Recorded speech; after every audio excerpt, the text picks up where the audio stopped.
Good evening, Albuquerque. Thank you for joining us for this telephone town hall with Mayor Tim Keller. Tonight, we will be talking about city efforts on housing and homelessness. For those of you who are wondering if you are connected, you are. Right now, you are in what is called listen-only mode, which means you can hear me, but I cannot hear you. In just a moment, we will introduce Mayor Keller and other city leaders, and then we will have a brief overview before we open it up for questions. First, let me share a few housekeeping items. Today's event is also bilingual and being interpreted in Spanish in real time. Si te gustaría escuchar en español, apreta estrella 0. De nuevo, si te gustaría escuchar en español, apreta estrella 0. Toma alrededor de 20 segundos cambiarte de línea. Por favor, mantente conectado. If you would like to ask a question during tonight's event, press star 3 on your phone and you will be put in line to speak with one of our staff members.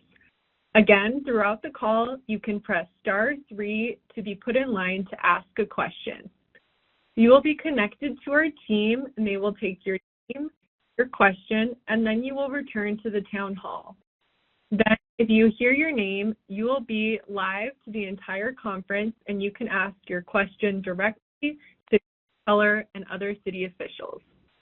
We do our best to get to as many questions as possible. So please press star 3 now if you'd like to ask a question. Along with Mayor Keller, we have a number of city leaders joining us today who can speak to some of the specific questions folks in Albuquerque have been asking.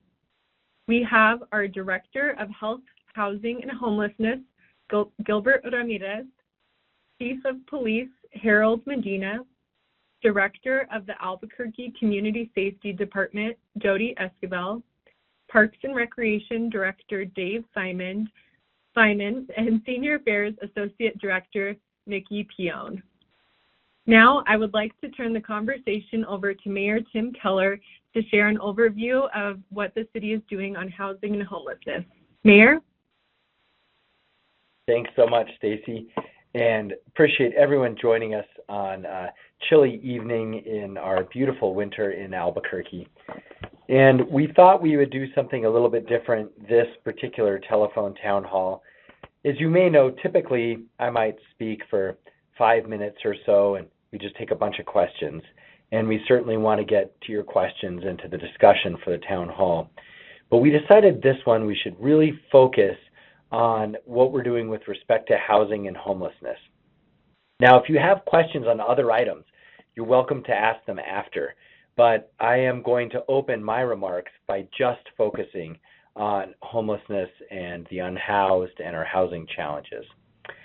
So what I'm going to do is give you an overview of sort of where the city is at, and then we'll open it up to your questions. But there have been a lot of changes in the last year. And so this is one of the largest challenges facing our city, our state, and our country. And so we want to at least tell you about sort of what's in the pipeline and what's happening so that you're up to speed on what your city is trying to do about these challenges. So all of this for us is done under the auspice of the Metro Homelessness Initiative. And this is an all-in approach to get more people into shelter or to housing and support them to get off our streets. And we also acknowledge that there is a unique story behind any individual dealing with either a housing or a homelessness challenge. And we also, therefore, say that no idea is off the table. You're going to hear what we're doing in a moment. But just want to let you know, fundamentally, we are open to any idea because this is such a big challenge. But we are acting with urgency. And we also know that the city can't do this alone. Part of this is showing and demonstrating what we can do, how we can lead the way, but also asking others, whether it's nonprofits or businesses or faith communities or state government or DC to help us. We know all across America that these problems are much bigger than a particular metro area. And so we want to thank you for joining us for that, in particular, conversation on this tough issue. So let's begin with a little bit about the gaps in our unhoused response system going back, let's just say, roughly 10 years ago. We had no 24/7 shelter at all that was available in the city.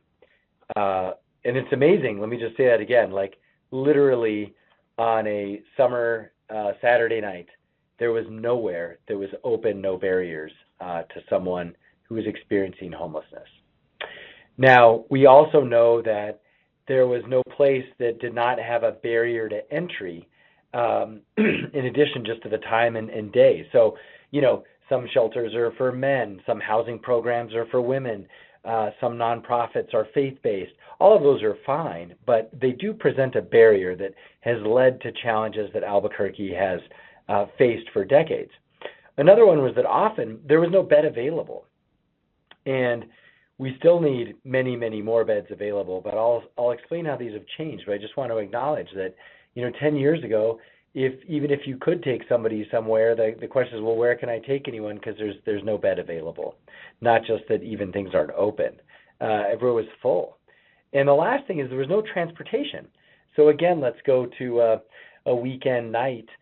You know, as a reminder, our police officers basically can only take someone to jail. That doesn't help anyone suffering from housing or experiencing homelessness. And our fire department can only take you to the emergency room. And even if you may be inebriated or under the influence of a substance, you don't need the ER. And then you see these, you know, folks either sitting in the ER for 8 hours, or you see them, you know, walking out of our emergency rooms. And of course, I think we all understand that can lead to a lot of challenges. So 10 years ago, 4 explicit gaps in our response system. And when we came in, we said we have got to do our best to try and deal with these gaps. Now, there are other gaps. I'm just highlighting 4 that we're able to at least speak about now. So let's fast forward from 10 years ago to now.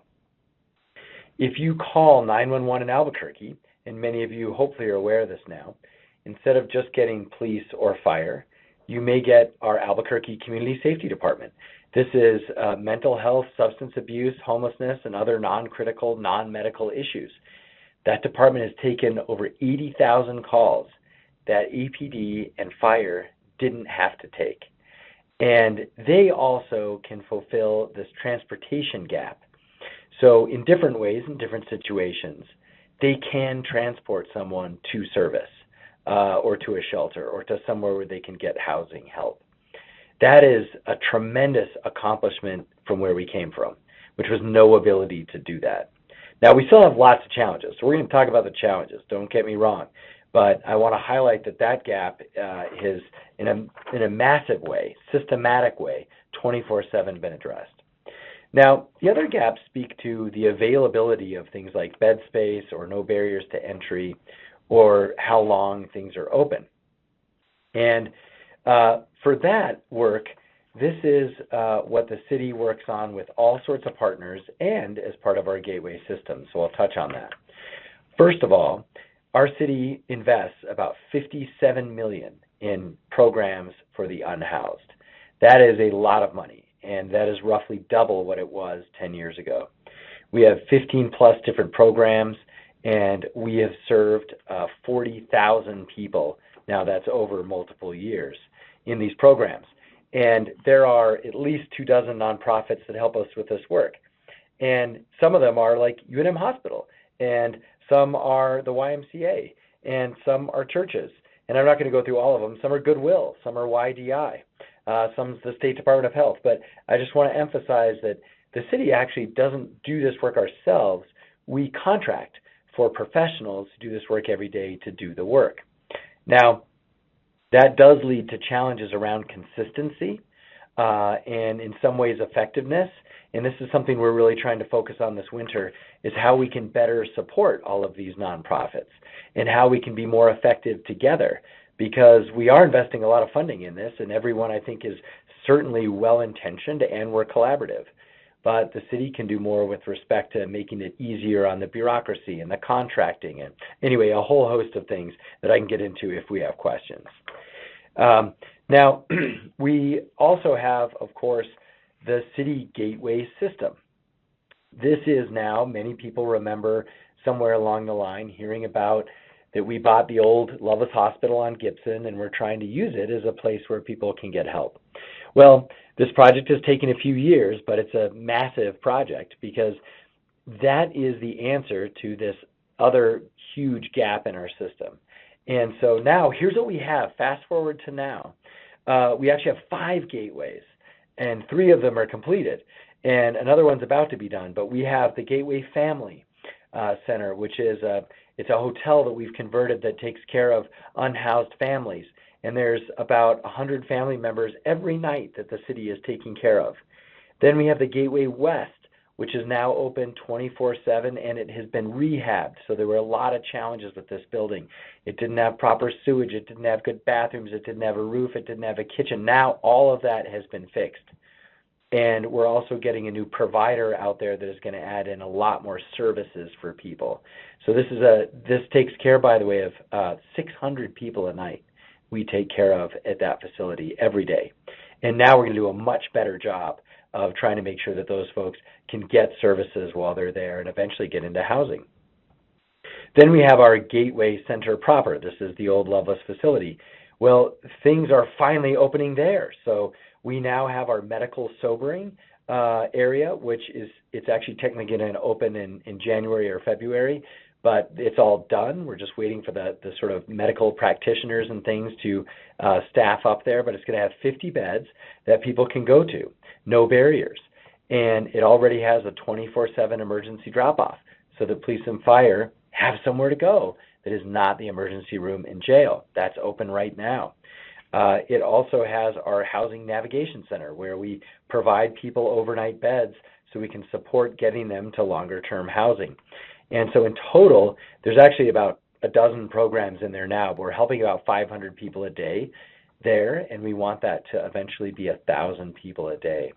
So we're moving very fast on this now, and medical respite, which is also opening, is that alternative after a medical procedure instead of the street that we're going to be able to be providing at, again, that old hospital. So in addition to that, we have our Gateway Youth Adult Center, which is another hotel that we are converting, and we're hoping that's going to open late 2025. And then lastly, we have our first micro-community for recovery, folks recovering from addiction, and it's a pallet house program, so you get your own space, but there's still a shared community and services and treatment available, and that is happening actually out of the old DMV where I got my driver's license, and that should be opening this spring. So as you can see, there's a whole lot when it comes to different things for the unhoused that are now available. And I emphasize now because even 6 months ago, a lot of this wasn't available. But these changes are happening drastically, and as a plug, we need a lot of volunteers and folks in the nonprofit community to help staff and run these facilities. So I'm going to touch on one more area, and then we'll hand it back over. But I do want to kind of migrate over to the housing issues, because fundamentally, we know that, somewhere in the mix, if you're unhoused, is housing. And so these things are absolutely connected. And that's why we have home buyer assistance, we have rental and deposit assistance, and eviction prevention and legal services, housing vouchers, homeowner rehabilitation. We even have employment now with our Better Way Forward, where we're hiring people in our shelter system to actually help keep our city clean. And we even have landlord support for folks who are working with individuals with vouchers. And we still support safe outdoor spaces. Right now, I think there's only one, and another one is in the works. But these are all the things that we're trying to do to both prevent people from becoming homelessness, to also provide a housing option when they're in our system or experiencing homelessness. Now, rental assistance and eviction prevention. As a reminder, there are 4 locations where people can access that. These are our health and social service centers in every quadrant of the city. We can speak to more about that. Excuse me. But if anyone has any questions, we can discuss those. But those services are available Monday through Friday, 9 to 5, and those facilities are there for the community. There's one at Alamosa. There's one in the International District off Central in San Pablo. There's also one in John Marshall, which is in the South Broadway neighborhood, and there's one in Los Griegos in the North Valley. Now, as we think about housing, our city has drastically ramped up our work in housing. And so we have 36 new housing projects we're supporting. We've completed 2,500 units. Half of those are affordable housing. And the city's invested about $100 million. And we leverage that with all sorts of folks into, that's actually become $500 million of investment over the last few years. And there's a bunch of partners with that too. And you see them from, sort of larger developers to things like the Barrett Foundation or Soul Housing or HomeWise, our land trusts. All of these are wonderful partners for housing. However, the challenge is about 20,000 units. So yeah, we stepped up and we did 2,500 units, but we need 20,000 more. That's why we want to emphasize that we can't do this alone. We need both the private sector and every governmental partner to leverage and build on what we're doing, because we're demonstrating we can do this. We've just got to do more of it, and we've got to do it faster. Now, the fastest, most cost-effective thing we've done is hotel conversions.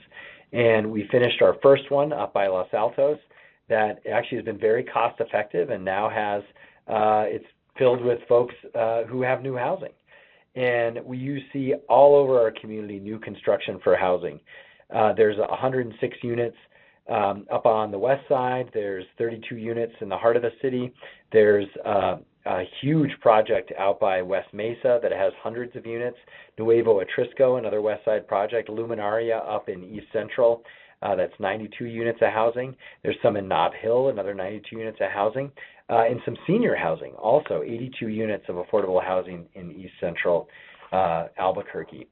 So I think with that, I could literally go on for many hours on this. And also, we've had 3 town halls in person on this issue, and they typically last 2.5 hours, which is why I'm going to stop talking and hand it back over, and we'll focus on your questions. Well, thank you, Mayor. And if you're just joining us, we want to make sure that you know you can press *3 on your phone now to ask Mayor and all of our city officials a question.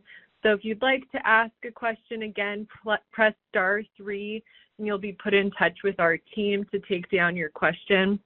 Also, as a reminder, our event is being interpreted in real time in Spanish. If you would like to listen in Spanish, press *0 on your phone. You will stay on the line and be transferred over to our Spanish town hall.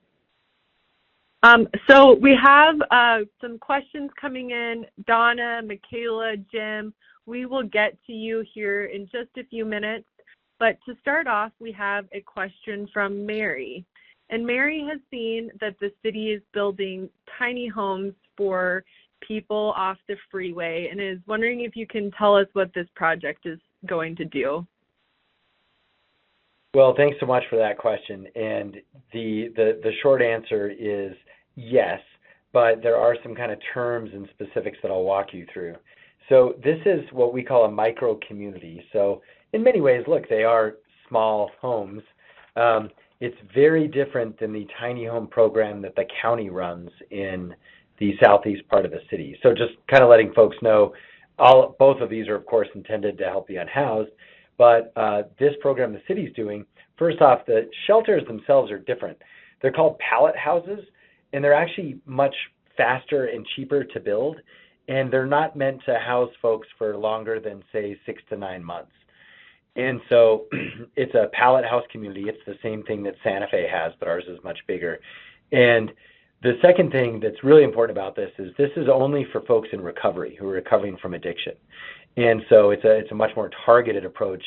And of course, the location is, I know I'm getting a little bit older, so I'm dating myself, but it's where a lot of folks kind of 40 plus got their driver's license, because it used to be the whole city had to go to the old Joe Maloof building on the freeway. It's kind of freeway and Candelaria to get their driver's license. So that whole property the city is working on, so part of it is going to be this recovery gateway center. And it's being operated by a nonprofit. Again, like most things, the city contracts with experts to do the actual work. And that's no different. So the city's building it, and then we're going to contract with the provider to run it and fill services for the folks who live there. Great. Thank you, Mayor, for the update on that project. Our next question is going to be from Donna. Michaela and Jim, please stay on the line. We'll get to your question shortly. And a reminder for everyone else, you can press *3 to ask a question. But Donna, you are live with the Town Hall. Please go ahead and ask your question. Hi. Happy holidays to all. My question is, I would like to know, Mayor Keller, if you have ever been to, say, any of these shelters in the past few years yourself at night. Sure, thanks for that question. And I have many, many, many times to answer your question, especially even our Gateway West. I can't even remember what hour it was, 1 a.m., et cetera, but I'm all over our shelters all the time. I was at 2 of them this week, and I talked to the folks who run it and the folks who live there. In fact, Thanksgiving was the last time I was at the Gateway West. And so I see both the challenges that we have, but that's also why we have done things like improve them. And our Gateway facilities are excellent facilities. They're brand new, they're trauma-informed, and our Gateway West facility, you know, it was an old jail that the past administration opened up just in the winter. And so that was never a good facility. We have decided, of course, that we need it because there's 600 people living there. So we're fixing it up. And so that's why we have put in, I want to say, roughly $5 million into making sure that it is what it always should have been, which is a place that is welcoming and a place that is humane in the sense of it has appropriate bathrooms and it has a kitchen and it has food available. None of that existed 2 years ago. And so anyway, I think that answers your question.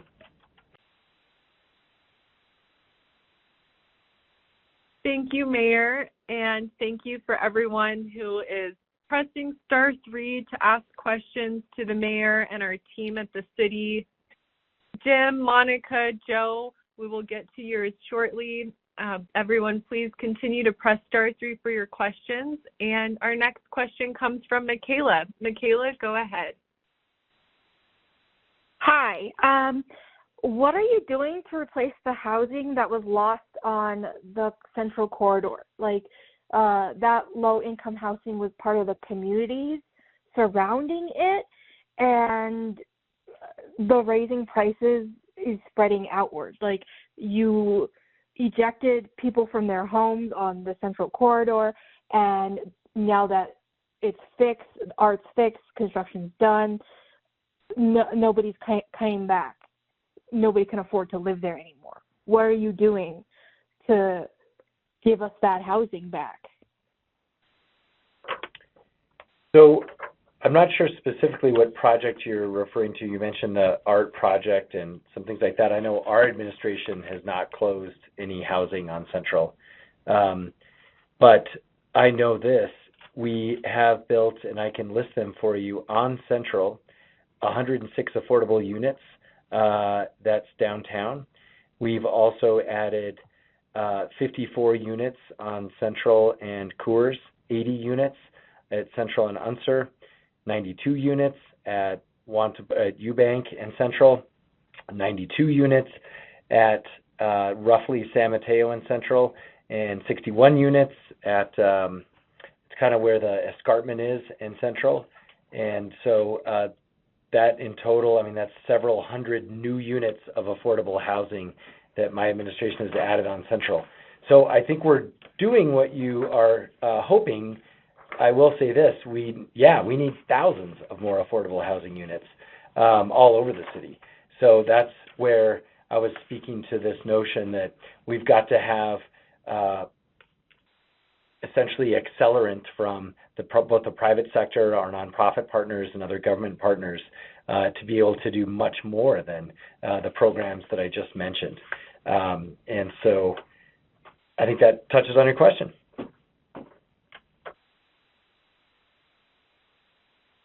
Thank you, Mayor, and we'll keep reminding folks that to ask a question during the town hall, you can press *3 on your phone.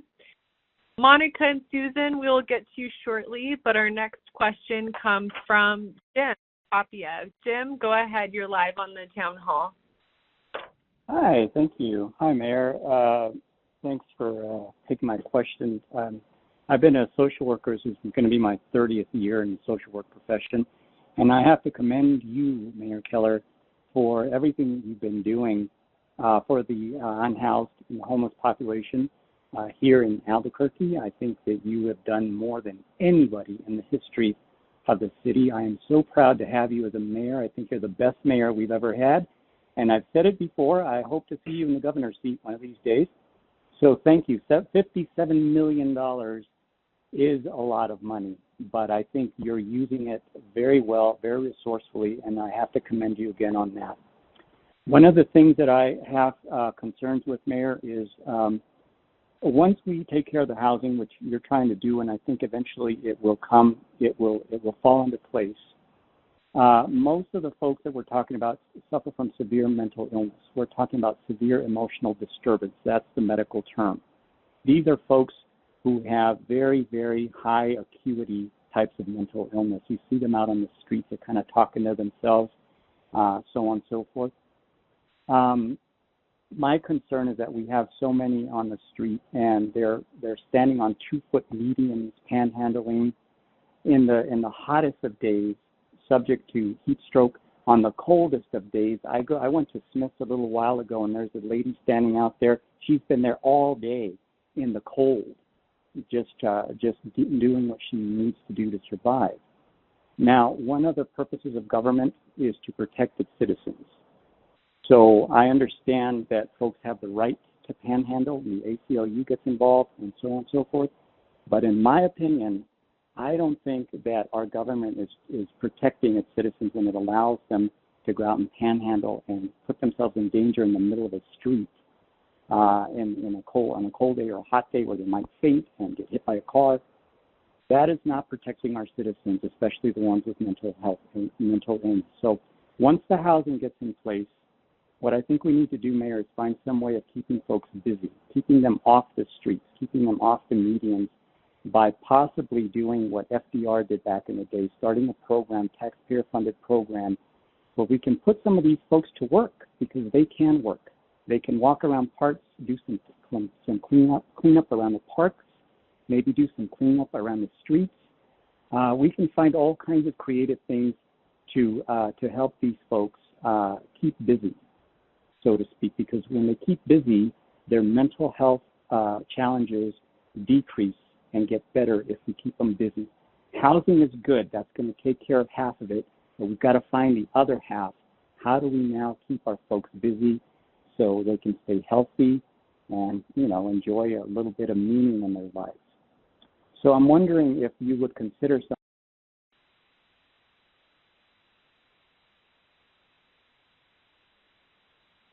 Thanks so much. I know it might have dropped off. Hopefully folks can still hear me. But that was just a super thoughtful comment. So I guess maybe let me touch on, I think I know what you were asking about, and just apologies, it seemed to have just kind of dropped off for a minute there. So first, thank you for your work as a social worker. And I can't express enough how important it is, the work that all social workers do in all of these areas. And I know that now, especially because of what we've done with the Albuquerque Community Safety Department, which of course tries to hire social workers.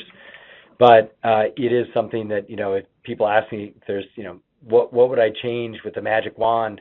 And it's always get rid of fentanyl and have more social workers. So just want to thank you for all the lives, no doubt, that you've touched through your social work. And also appreciate your encouragement for what we're doing in general at the city. Now, to your specific point about mental illness, I think I'm going to introduce a couple of folks, some leaders at the city to speak about this. But at a high level, I'll share with you that in general, what you're saying, I think makes absolute sense.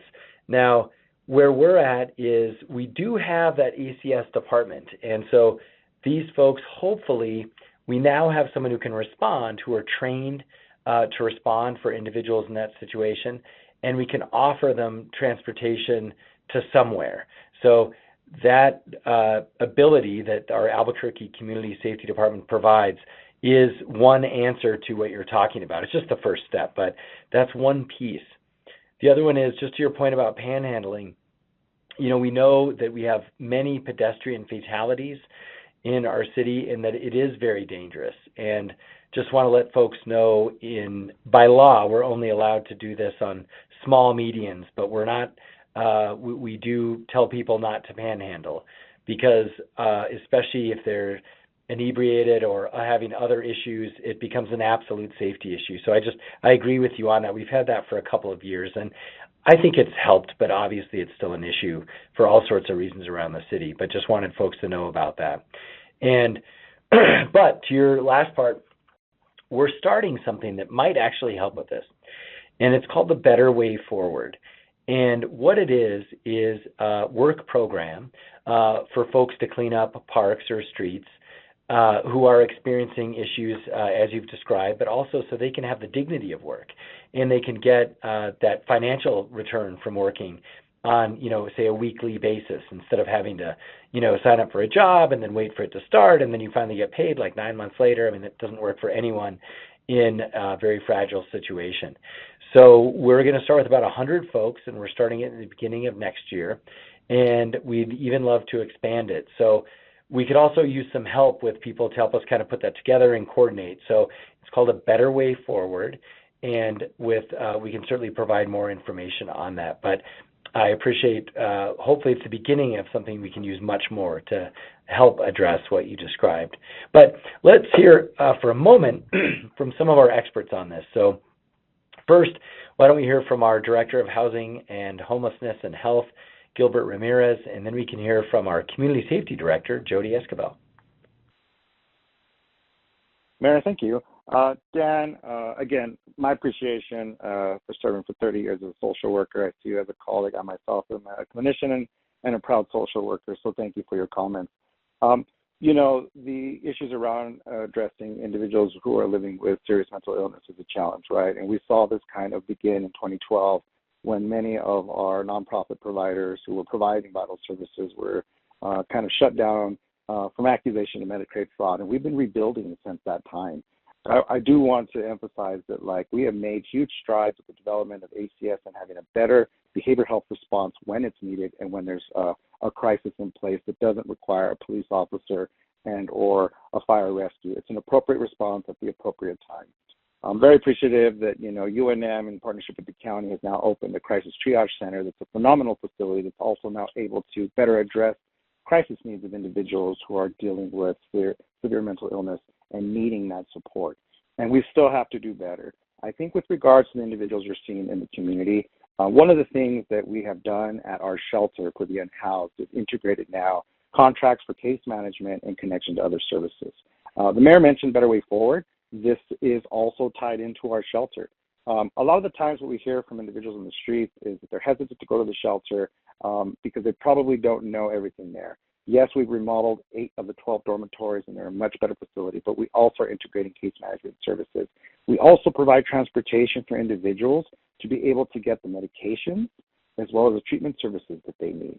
And so this is information we share because we struggle with individuals accepting, the offer to take them to the shelter. And until they start knowing that when you get into the shelter, we're adding more services to connect you to that vital resource, that is hugely important for individuals who are having trouble connecting to their case manager, following up with their appointment, just getting the basic transportation.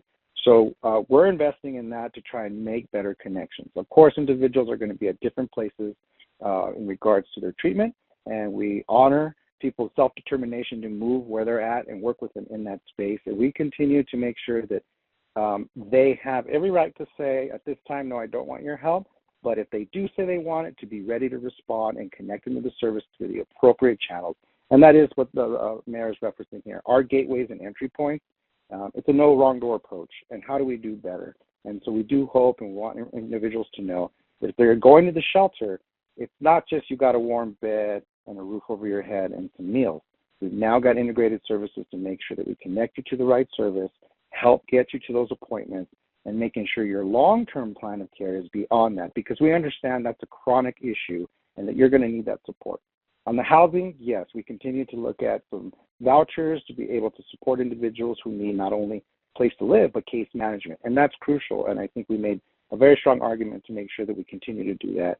And then, of course, we work with our partners. And, we worked in collaboration with the county and I believe HopeWorks for our single site, which is a living facility with integrated services in that building. And we continue to look at saying, are there areas that we can expand that? So I appreciate the question. More importantly, your work as a social worker, and thank you for that question.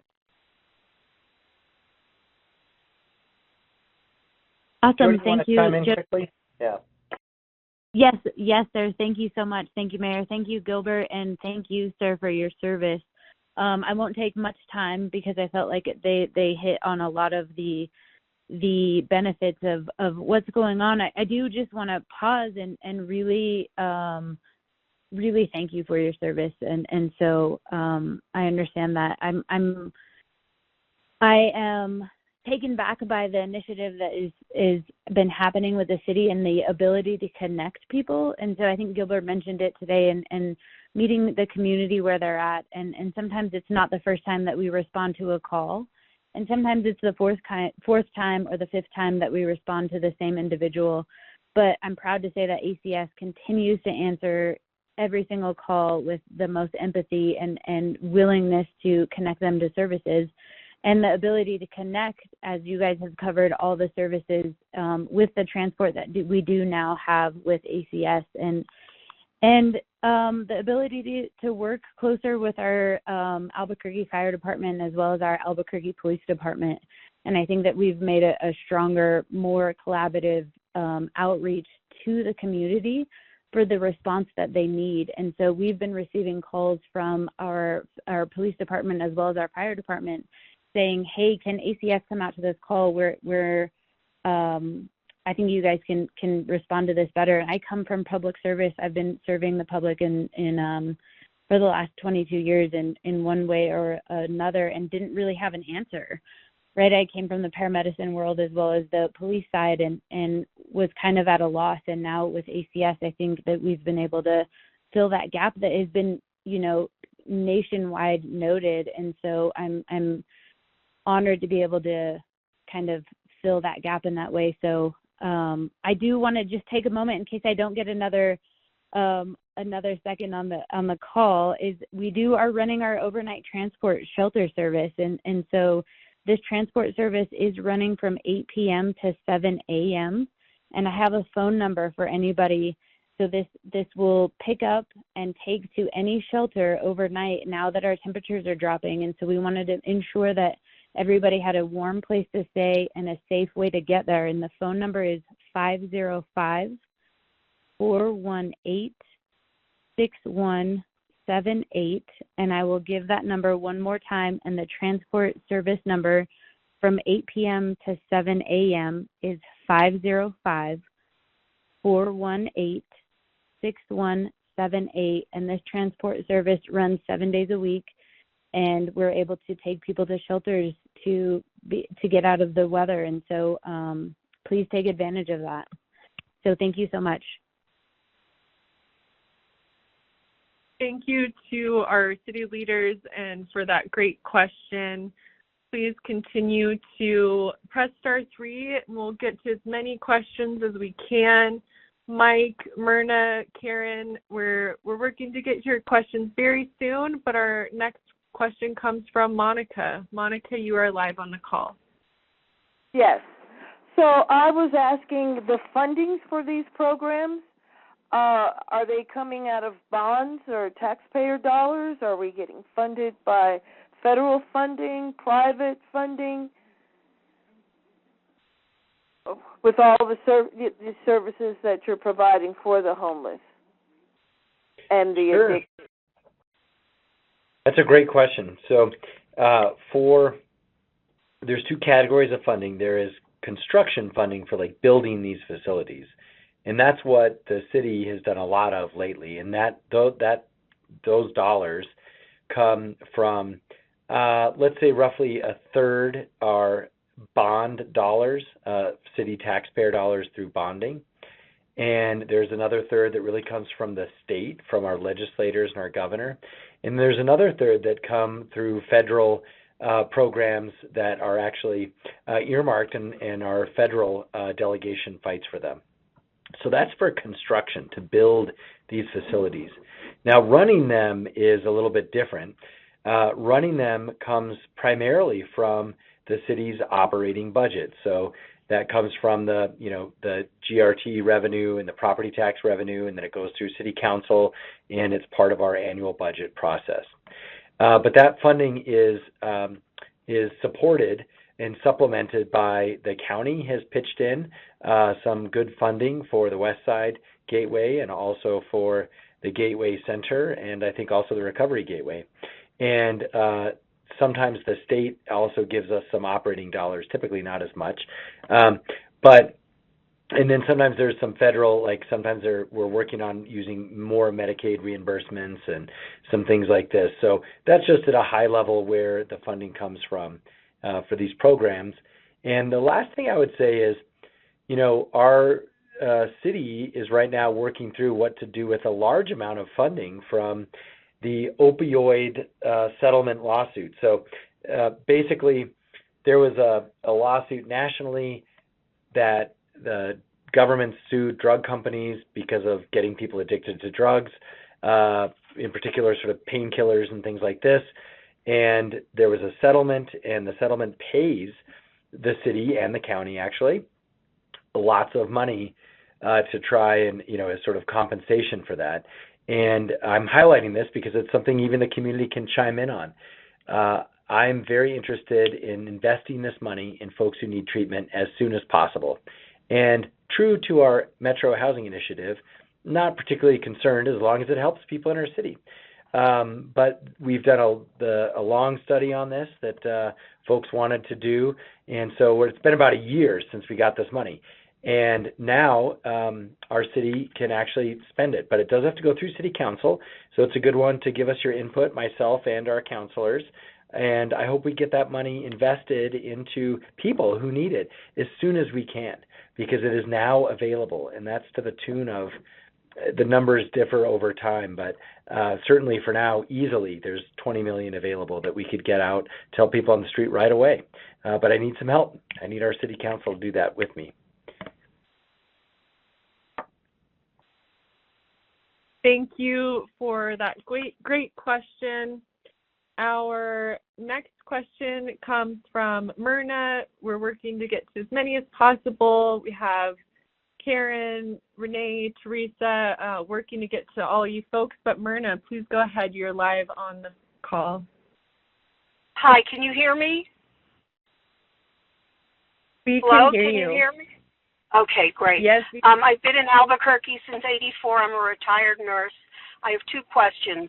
One is about, I read an article in the Journal about the city paying, I don't want to get the figure wrong, $700,000 a year. Maybe I'm misremembering, for cleaning up human waste. And I was wondering about putting up banks of porta potties in places like, I sometimes stop at First Street under the overpass to give out some stuff to unhoused people. And if we could deploy the porta potties strategically in places where unhoused people are congregating.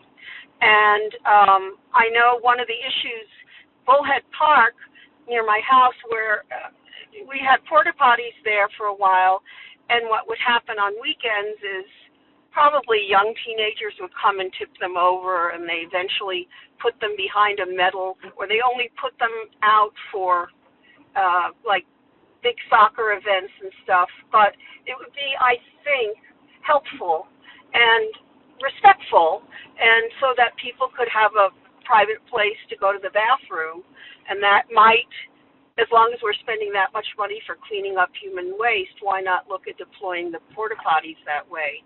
And the second question I have is, you've talked about all the agencies that are involved. I know I support Pastor Joanne Landry at the Compassion and Care Center on Mesilla Southeast, and I bring them laundry detergent from time to time and shampoo and stuff. And the people I have met there and talked with, some have fallen on hard times, but do want to give back in some way. And I have this idea about something called the Burque Squad, BURQUE, which is Albuquerqueños Unidos for the renewal of a quality urban environment, and that there might be some people along the line of what the guy who was the social worker talking about, that there might be some way to leverage, the strength and power of a lot of people who are unhoused who do want to give back to the city, and in return they might get a chit or a coupon for a hotel stay, or maybe some of the local restaurants, we could buy some, some people might be able to go in and get a cup of coffee or a clean meal, a hot meal, and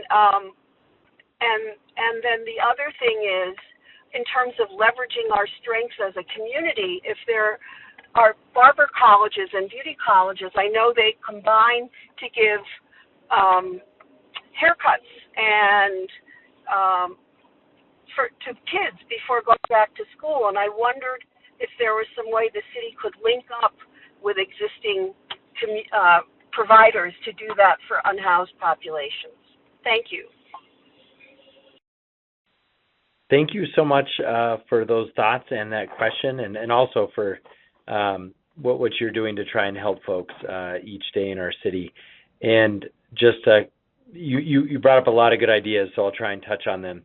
And let's see. Firstly, too, I actually was with Joanne Landry this afternoon, so just specific shout-outs for helping with her program in the Compassion Center. I was out there today, in fact, for the marched for those who have been lost their lives being unhoused in our city. Something that we always need to remember, that there are individuals with life stories and families for all of us, but absolutely, of course, also folks who are unhoused. Now, to touch on your questions in no particular order, I'm going to try and remember them in that one was around bathrooms. So we, in general, actually want to add many more bathrooms. I completely agree with you. So I need what we need is basically we are putting bathrooms like back into Albuquerque, because it's not just the unhoused and what you're talking about. It's also like families and kids at parks and things like this. And I know you mentioned Bullhead, but let me just share with you, we have about 162 public restrooms that are available throughout the city. And we do track this, and we track kind of what happens to them. And there's 20 of them that are open 24/7. And we have about 107 that are even open during the weekends out of that 162. So there are restrooms available, but it can sometimes depend where you are. But specifically to your point about parks, this is something the parks director, and he can speak a little bit about this, but we've added 20 restrooms in our parks. None of those existed before. And in general, these are great. I mean, I use them, and thousands of people use them. And of everyone, meaning maybe it's somebody unhoused from time to time, and maybe it's just families, or maybe it's me. And so this is something that I'm trying to bring back to the city. By the way, along with drinking fountains, I think we've added at least 20 drinking fountains too. And we're adding some more. We have a bathroom downtown that's a public bathroom, and we're in Old Town, and we're adding some downtown. So I think in general we agree with you. I do just want to share one thing about the porta potties. They have been really tough and really expensive. So we think it's better just to build the bathrooms themselves now than to rent them. And it's typically because they will burn down. And I just want to be, unfortunately, addiction and narcotics is a big problem. And people will smoke fentanyl in them and then pass out and then accidentally light the bathroom on fire, and then their life is also at risk. So unfortunately, the combination of drug use and porta potties late at night in public places has become deadly and also very costly. So that's why we're moving to permanent bathrooms, frankly, instead of portable ones. So let's see. You also mentioned a little bit around this idea. I love your Burke acronym that you outlined. And in general, I think it's an excellent idea. And I sort of talked about how we are trying now, starting this year, and maybe we can even work with you and some of the other groups if you want to connect with the folks doing this, to hire people to do things like keep our streets clean and have that dignity of work and a paycheck. And I love your idea too about, maybe sometimes it's in kind, food and things. So these are, I think, things that we're trying to do, and I want to do more of them faster. So I'm certainly agreeing with you. I'm giving you some specifics that we're actually going to do, but also saying we've got to do much more of this.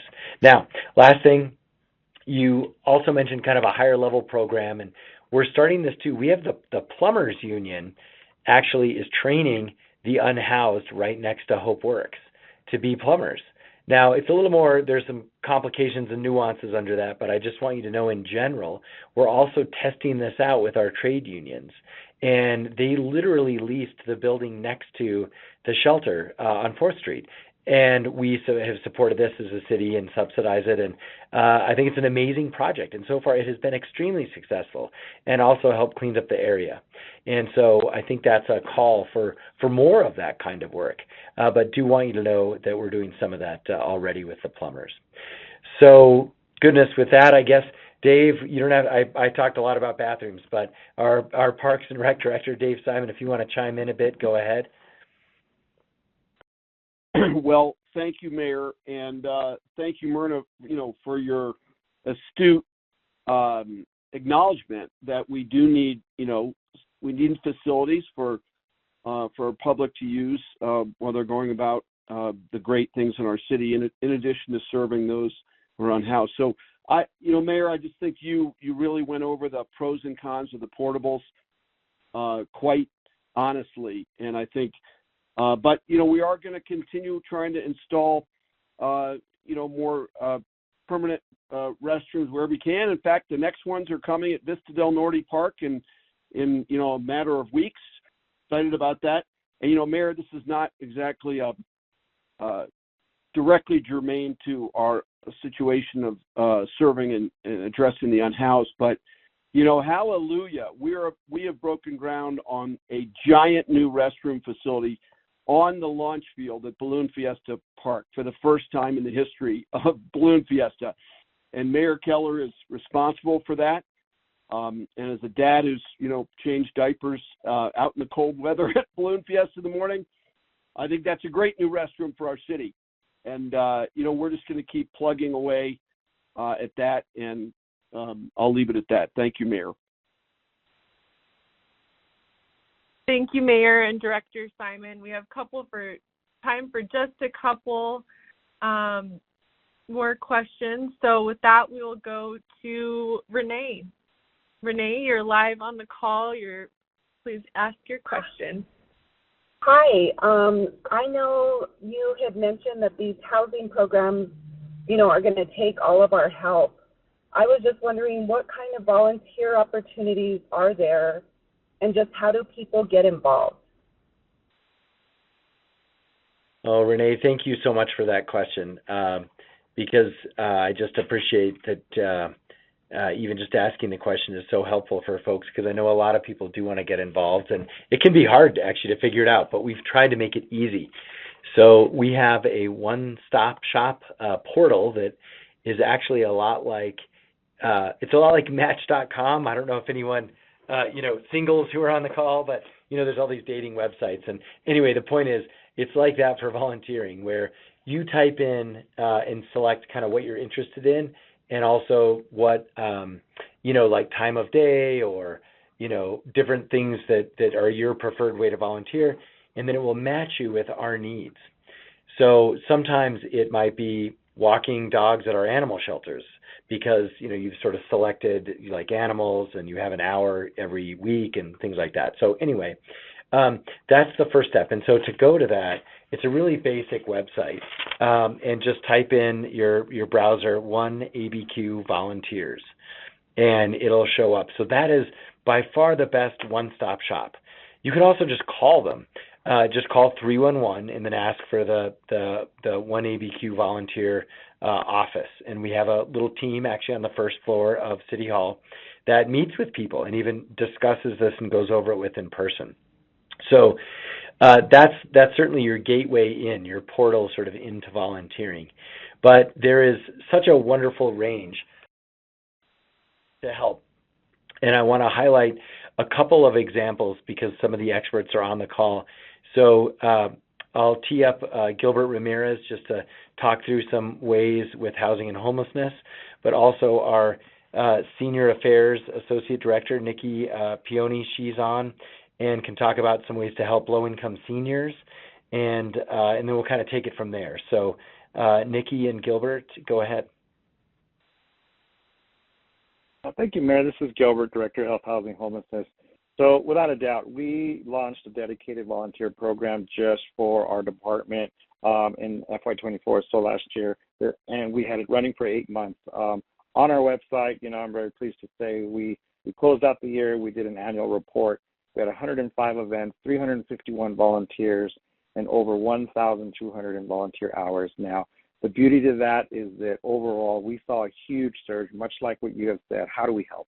And how do we help in a safe and a controlled environment? Because some folks have said, they're a little fearful and they don't know how to give back. So if you are looking for anything within our system of unhoused in our shelters, we have everything from our large shelter, our family shelter, which is doing a lot with children. We're going to be served. We served a meal during Thanksgiving. I think the mayor mentioned he dropped in on that. We're doing it again for the holidays, and we provided gifts and sponsoring the children. We also have our women's shelter, and they always need help with everything from, preparedness for job interviews, as well as just giving your time there. And they also have pets. So we work a lot with animal welfare because pets are attached to our unhoused, and they need that support too. And so there's a lot of ways you can get involved. We appreciate how many folks have stepped up and come back. You can definitely do it to 311.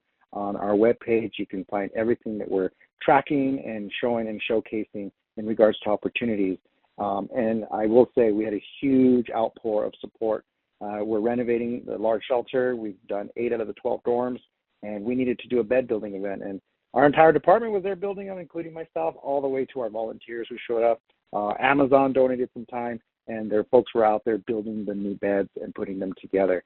This is what the community response really is, and we appreciate it, and we continue to say, please, follow up, go to the link, call 311, they'll connect you, and we would love to have you in our department to support the work that we are doing.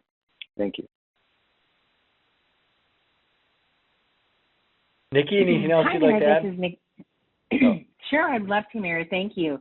This is Nikki Pione, Associate Director for the Department of Senior Affairs. And we, too, have some volunteer programs that are very department-specific. We actually oversee 3 AmeriCorps senior programs, and those are for seniors 55 plus, and those that have very specific missions. But the 4th program I'd like to mention is our Volunteers in Action program, and that is specific to senior affairs, and that's for all ages to assist the department and seniors in our community. We have a range of volunteer opportunities for the public, so anyone can sign up, and these go from one-time events that people can participate in to ongoing volunteer opportunities within our centers in our community, and also even longer-term opportunities. So all you need to do, I would go to our website, and that is, let me say it a couple times, it's cabq.gov/seniors. Again, that's cabq.gov/seniors. And there's a tab on the left side that says volunteers, and that will connect you to the One ABQ platform that has all of the opportunities that we have available to the public to participate and help seniors in our community. You can also call our number. It's 505-764-6400 for more information. Again, 505-764-6400. And just like Gilbert had mentioned, we have a plethora of opportunities within the department and also cross-departmental where we partner together to provide different services for our community, and those can be from one-time opportunities to ongoing. So please check it out. We'd love to have you all participate in what we have going on with senior affairs in our community. Thank you. Thank you all for sharing those great ways to get involved and for the community for their interest in pitching in to help out our community. We have run out of time tonight, so I'm going to turn it back to Mayor Keller just for a closing remark. Mayor? Well, thanks so much for everyone who's been on this call, and a couple of things just on volunteers too. I know we just last year brought in 5,000 new volunteers, and we actually have worked with 23,000 volunteers. So there are a lot of people volunteering to help the city. So number one, thank you to all our volunteers. But number two, I think it's just good to let folks know it's a lot easier than you think. I know, as we mentioned, it can be difficult to kind of take that first step, but we've worked really hard to make it much simpler. And so you can follow up on that in the ways that we mentioned, and especially that introductory portal at 1ABQ Volunteers. Now, in closing, I think we also want to mention there is I know someone called about Housing on Central. There's a huge Housing on Central project in the old Bank of the West building on San Mateo and Central. A individual or a firm has bought that and is converting it to affordable housing, and that's like hundreds of units. Now, it's a private project, so the timeline is based on them, but we're supporting and helping and whatnot. And so we're just very excited because that has been a real challenge. So the other thing I want to mention is just to remind folks that ACS, our Community Safety Department, is out there. And if you see a down and out and are concerned, it is totally okay. And we encourage it. Give 311 a call and explain the situation and where it is. And ACS will go help. And so I think with that, because I know time is way up, it is the holidays. Want to wish everyone the best for the holidays. And thank everyone for taking the time to care about our wonderful city. And so God bless and have a great evening. Thank you, Mayor, and thank you to our panelists and for everyone who joined this call today. We appreciate you getting involved and making a difference. Please visit our website, abq.gov, for the latest information, or call 311. If you'd like to leave a message for the mayor or we ran out of time to get to your question, please remain on the line if you would like to leave a voicemail in just a moment. This concludes the town hall tonight. Thank you, Albuquerque.